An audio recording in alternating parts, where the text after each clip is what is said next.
Bonjour les amis, shalom, shalom, shalom. J'espère que vous allez bien. J'espère que vous avez des bonnes nouvelles. J'espère que vous êtes en forme. J'espère qu'il y a des guérisons. Là, on continue parce qu'on a parlé là de se désintéresser en fait de ce que l'on ne veut pas en s'intéressant à ce que l'on veut. Parce que ce qui se passe souvent, c'est que quand on reste concentré sur ce que l'on ne veut pas, c'est ça qu'on attire. Donc il est préférable de se concentrer sur ce que l'on veut pour pouvoir le voir attirer vers soi-même. Et plus on va le demander à Hachem de ce que l'on veut, parfois on peut s'enlanguir parce qu'on ne le voit pas arriver. On le voit pas arriver. Alors, ce qui est bien, parfois, et ce que nous disent nos sages, c'est de le garder vraiment à l'esprit vivant. Vraiment, vraiment, vraiment. On garde ce que l'on veut dans notre esprit vraiment vivant. De cette manière-là, quand on fait notre prière, eh bien c'est toujours là, c'est toujours là, présent en fait, c'est toujours présent. Et par contre, on remercie sur ce que l'on a. Mais Hachem, il sait très bien ce que l'on veut puisque c'est là. Et il sait très bien qu'on va pas l'oublier, on l'attend avec impatience. C'est ça qu'on veut et c'est pas autre chose, donc on l'attend avec impatience. Et de temps en temps, aussi pour se faire un rappel avec soi-même surtout, eh bien on le reformule, on le redemande. Voilà. Hein, je le demande parce que j'en ai vraiment besoin. C'est vraiment parce que j'en ai besoin. Je sens vraiment que j'ai besoin de ça pour pouvoir continuer à avancer. C'est quelque chose qui m'est véritablement important. C'est pour ça que je veux le voir arriver. Parce que ce que je suis en train de vivre là, Hachem, est-ce que vraiment, c'est nécessaire? Regarde, dans la condition où je vis là maintenant, qu'est-ce que j'ai fait? Qu'est-ce que j'ai fait? Et même si j'ai fait quelque chose, en quoi ça empêcherait de pouvoir avoir ce que je te demande? Moi, ce que je te demande, c'est justement parce que ça va me motiver à ne plus le faire. Donc vous voyez, on est dans une demande avec Hachem où on vient véritablement s'intéresser à ce que l'on veut et pas à ce qu'on ne veut pas.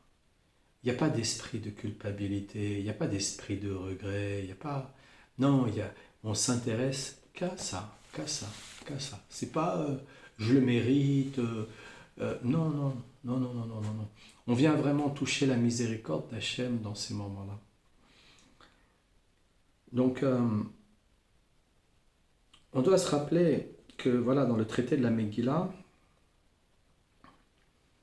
le livre d'Esther, voilà, il a été dicté sous l'inspiration divine.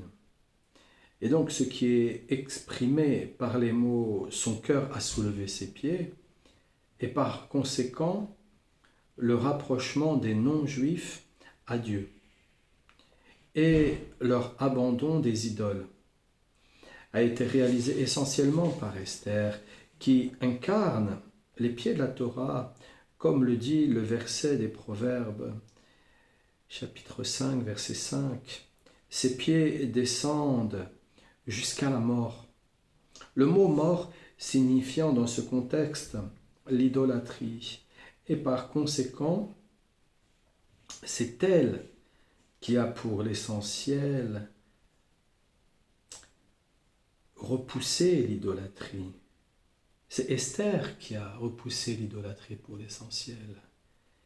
Donc, et c'est pour cela qu'il est dit que le livre d'Esther a été d'inspiration divine. Parce qu'il faut une grande, grande inspiration divine, en fait, pour venir parler à quelqu'un qui est enfermé dans l'idolâtrie, dans le cartésianisme, avec un esprit scientifique. C'est, comme le dit Rabbeinu, c'est pratiquement impossible de faire venir vers Dieu une personne qui est totalement accro à l'argent. Néanmoins, Hachem, dans sa grande créativité, il peut tout réussir. Donc, on n'a pas à se décourager, mais on se dit surtout que on doit savoir poser les bonnes questions pour savoir à qui on a affaire. Mais si la personne elle est juste cartésienne, voilà, basée sur la science, généralement ils sont toujours à dire ben, prouve-moi que Dieu existe. Eh bien ils ont qu'à nous prouver que Dieu n'existe pas dans ces cas-là. Et là, ils verront bien que c'est impossible à prouver. Impossible à prouver. Donc, c'est pour ça qu'on dit que le livre d'Esther a été d'inspiration divine, parce qu'elle a eu cette inspiration, comment dire, magnifique pour amener tous les idolâtres à changer de direction. Alors qu'en fait, Mordechai a aussi participé au rapprochement à Dieu des idolâtres. Il a aidé de toutes les façons Mordechai. Il a aidé à rapprocher les idolâtres de Dieu. Il les a aidés. Cependant, étant donné que pour l'essentiel, c'est Esther que dépend l'écartement de l'idolâtrie, et c'est pour cette raison que la Megillah, dans la racine dévoilée, a été appelée du nom d'Esther. Et c'est pour cela qu'il est dit que le livre d'Esther a été d'inspiration divine, car le souffle se trouve dans le cœur. Et grâce à lui se dévoile la lumière des mains et des pieds. Cependant, pour l'essentiel, l'amendement des non-juifs dépend d'Esther. Donc, on a besoin de se tourner vers Hachem. Qui que nous soyons, on a besoin de se tourner vers Hachem. Et plus on se tourne vers Hachem, et plus on change le monde. Parce que venir se plaindre sur ce qui se passe, alors voilà maintenant là sur les plateaux de télé, ils racontent n'importe quoi, ils viennent assimiler Gaza avec l'Holocauste, pensant que, bien entendu, forcément, comme il y a énormément d'individus qui ne savent pas ce que c'est, qui n'ont pas pris le temps même d'aller sur place et d'aller visiter tous ces camps de concentration pour voir comment ça se passait, qui n'ont même pas pris le temps de regarder au niveau de la géopolitique pourquoi c'est arrivé aussi, toute cette histoire. Alors là c'est sûr, au XXIe siècle, comme ça fait plus de 77 ans maintenant, alors c'est bien oublié dans la tête de ceux qui ont envie d'oublier. Et puis de toutes les manières, ce qui se passe aussi dans ces moments-là, c'est que ça nous montre bien à quel point on veut nous faire prendre des vessies pour des lanternes. Donc, tout ce qui se passe là en ce moment, c'est pour continuer à entraîner l'humanité dans cette idolâtrie. Parce qu'en fait, ce qui se passe là en Israël, c'est surtout pour la libération des otages.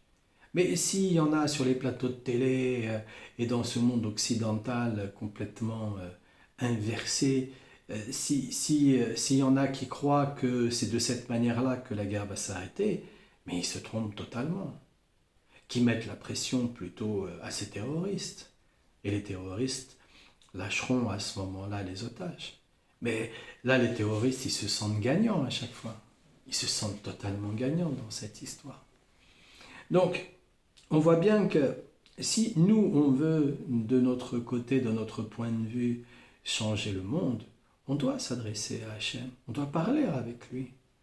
Même si on a, comment dire, énormément de sensibilité pour ce qui se passe en ce moment à Gaza, eh bien, on demande, on parle avec lui, on demande pourquoi.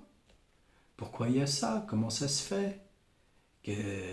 quelle est la question que je dois poser? Parce que généralement, bah, je vais dire, mais pourquoi? Pourquoi il y a des guerres? Pourquoi ceci? Ah bah s'il y avait des guerres, t'existerais pas. Mais non, pas du tout. Ça, c'est les idolâtres qui vont aller raconter ce genre de choses.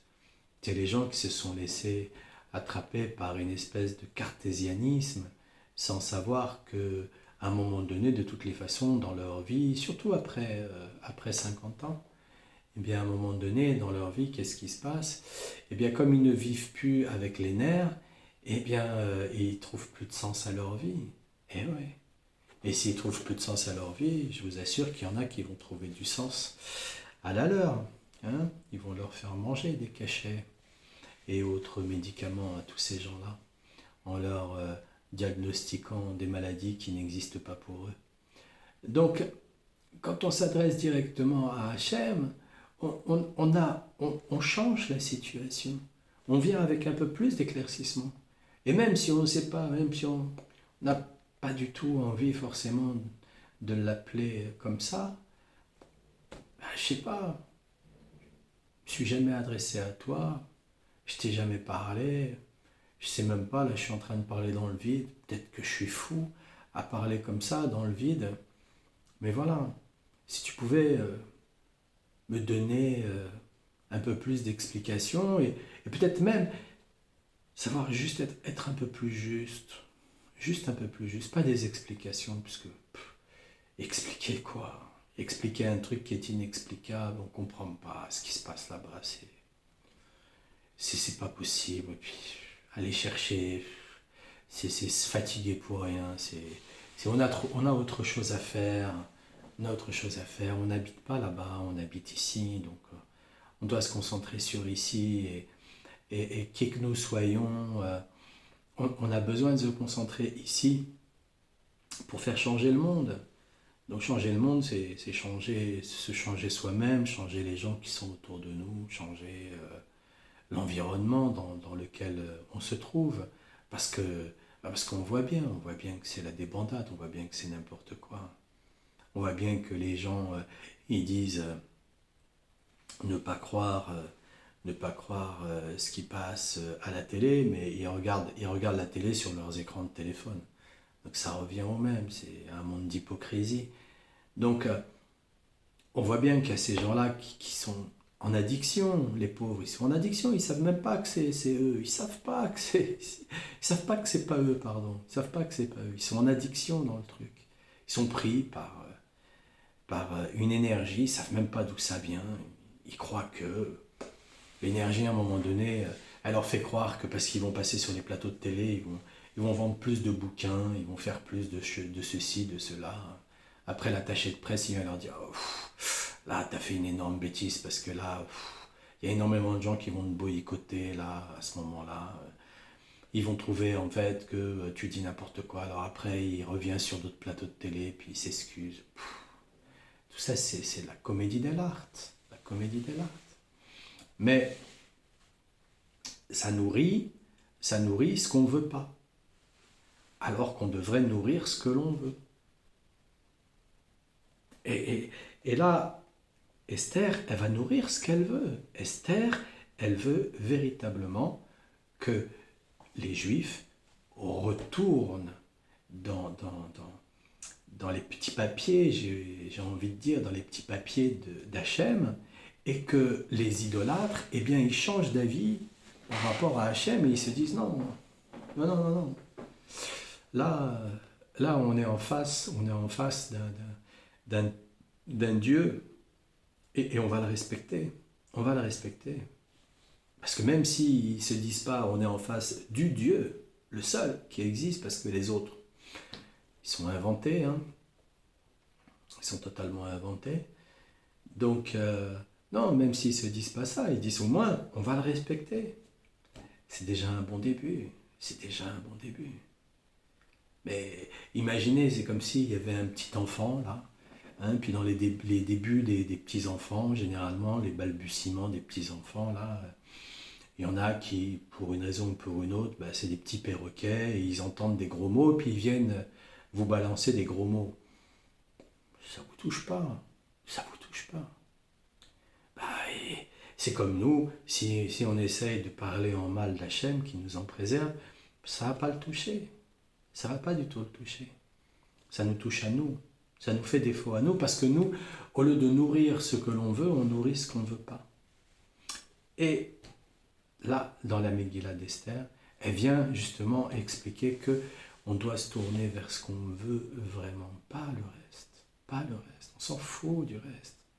On s'en fout. Si on est toujours en fait dans ce rouage, c'est parce qu'on n'arrive pas à se convaincre qu'on doit juste rester concentré sur ce que l'on veut. Cet affrontement face à l'idolâtrie se trouve en filigrane, dans la mesure d'un Homer d'orge, qui fait référence à Morderaï, car le mot Homer peut être décomposé en plusieurs façons.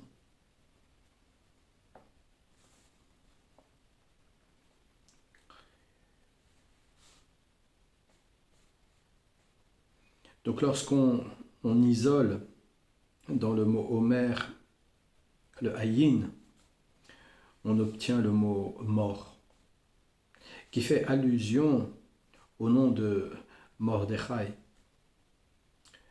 qu'on peut décomposer par Mordor.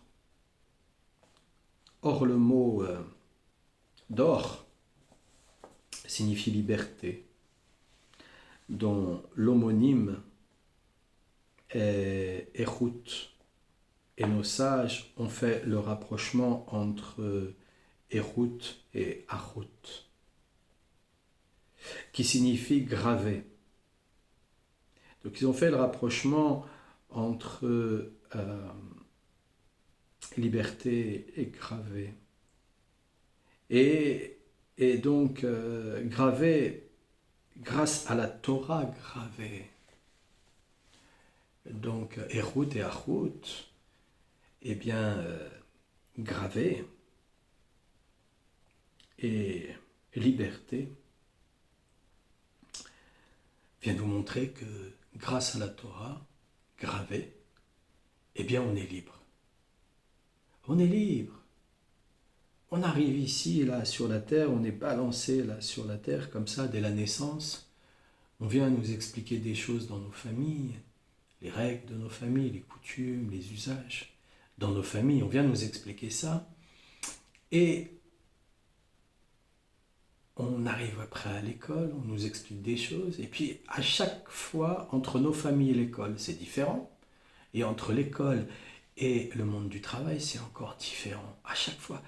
Donc, on est là, mais totalement, mais paumé, tché paumé, tché paumé, parce qu'on ne nous donne pas, dès la plus petite enfance, on ne nous donne pas les règles pour pouvoir vivre dans ce monde. Mais les règles pour pouvoir vivre dans ce monde, c'est la Torah.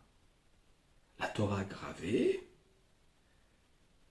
voilà, qui est la liberté. Voilà, on a gravé la liberté. C'est pas un truc qui est marqué au-dessus de nos mairies. Non, là on nous donne vraiment de là, parce qu'au-dessus de nos mairies, liberté. Liberté de quoi? On fait quoi pour être libre?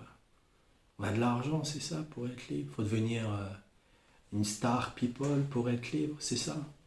Mais non, pas du tout, ils sont encore moins libres, ils peuvent même plus sortir pour aller faire des courses. Ils sont encore moins libres, ces gens-là. Donc non, c'est pas ça la liberté. Alors que là, la Torah, elle vient nous expliquer les lois. Les lois, pas les lois de la nature, non, pas les lois de la nature. Non, non. Comment un homme doit vivre ici sur la terre. Une femme doit vivre ici sur la terre. Voilà. C'est ça dont on a besoin. C'est ça qui nous apporte la liberté.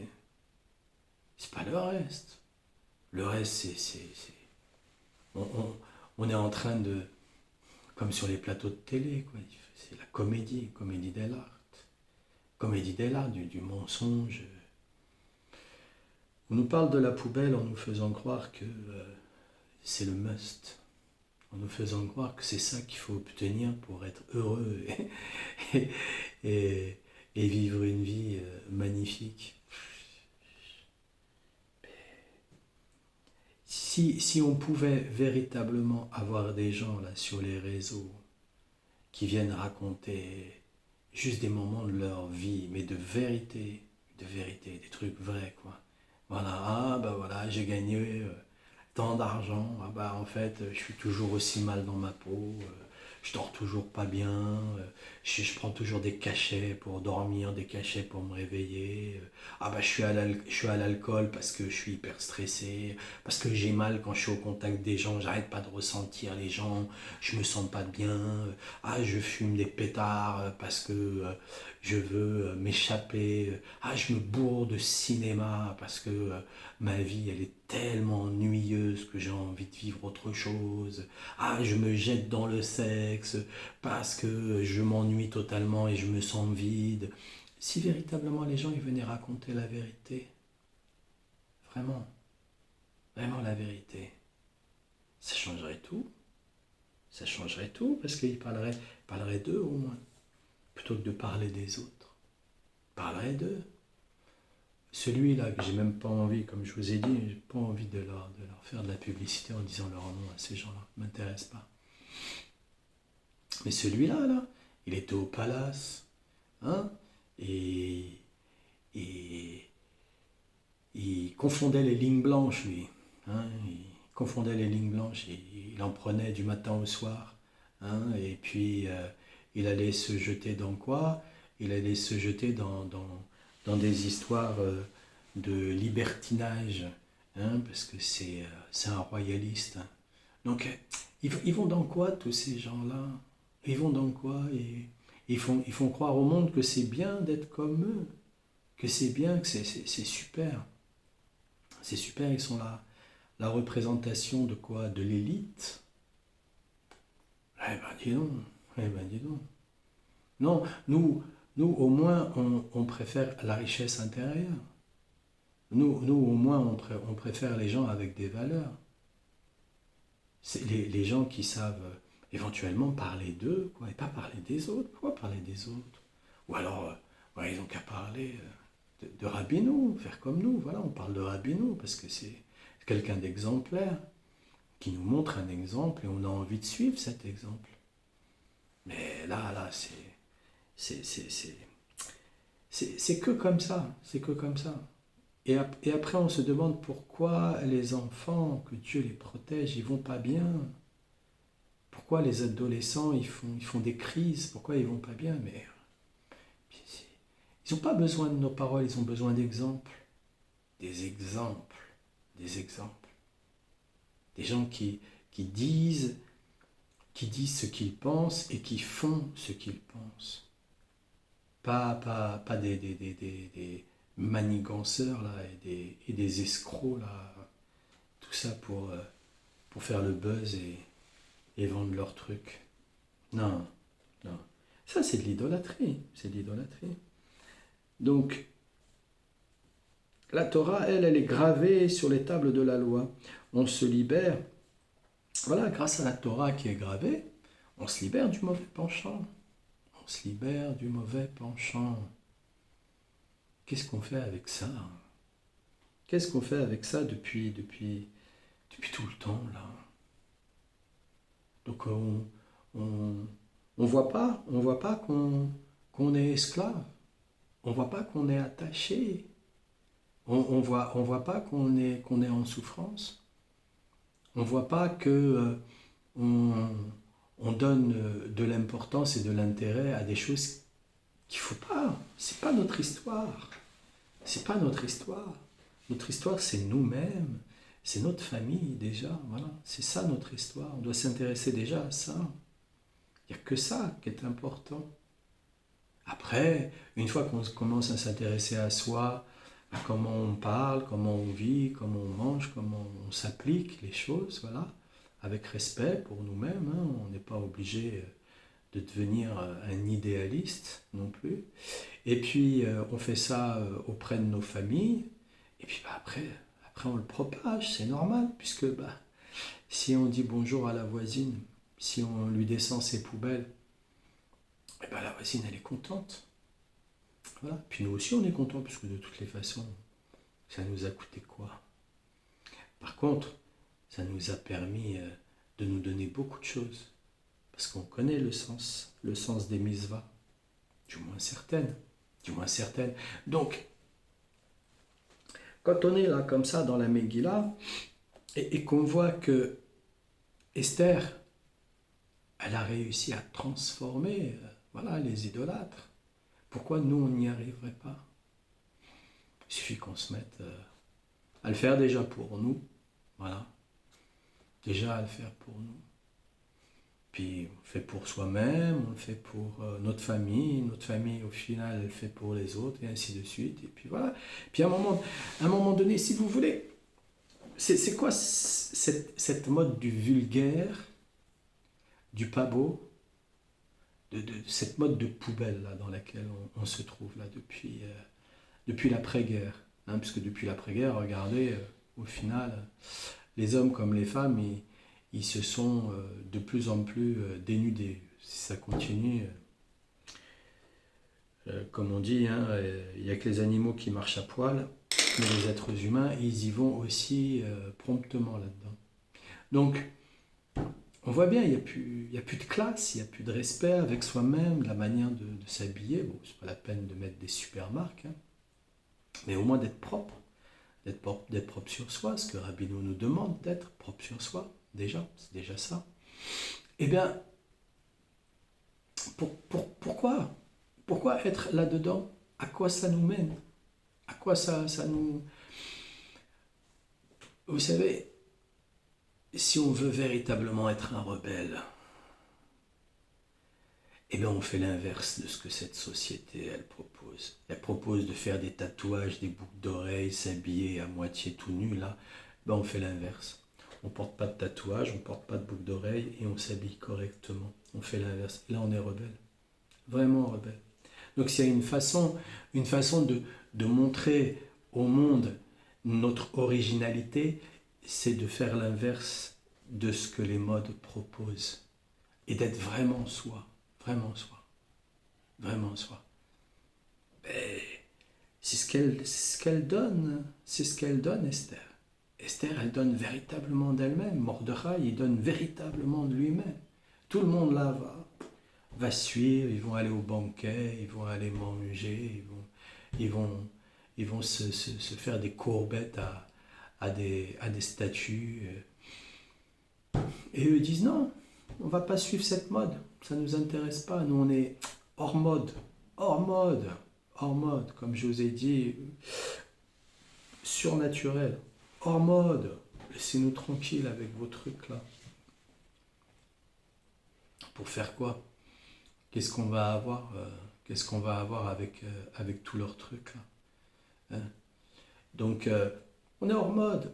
Et ils ont été hors mode. Et ils ont emmené tout le reste. C'est dit non, on arrête, on n'en veut plus. C'est pas comme ça. C'est pas comme ça qu'on veut faire les choses. C'est pas comme ça. C'est pas par là qu'on veut aller. Donc, et ils ont tout changé.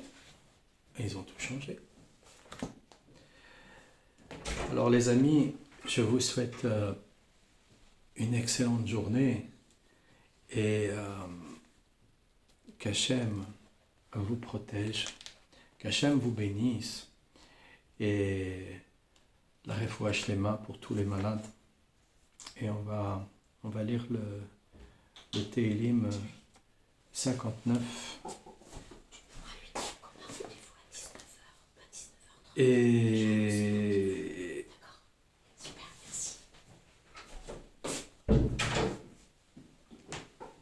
למנצח על תשחט לדוד מכתם בשלועה שאול וישמחו את הבית לעם איתו הצילני מאויבי אלוהי ממית קוממי תשגבני הצילני מפועלי אבן ומאנשי תמיד דמים.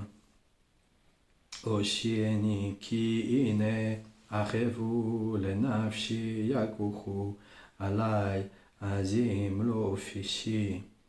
ולא חטאתי אדוני בלי עוון יחוצון ויקוננו אוחה לקחתי אוחה.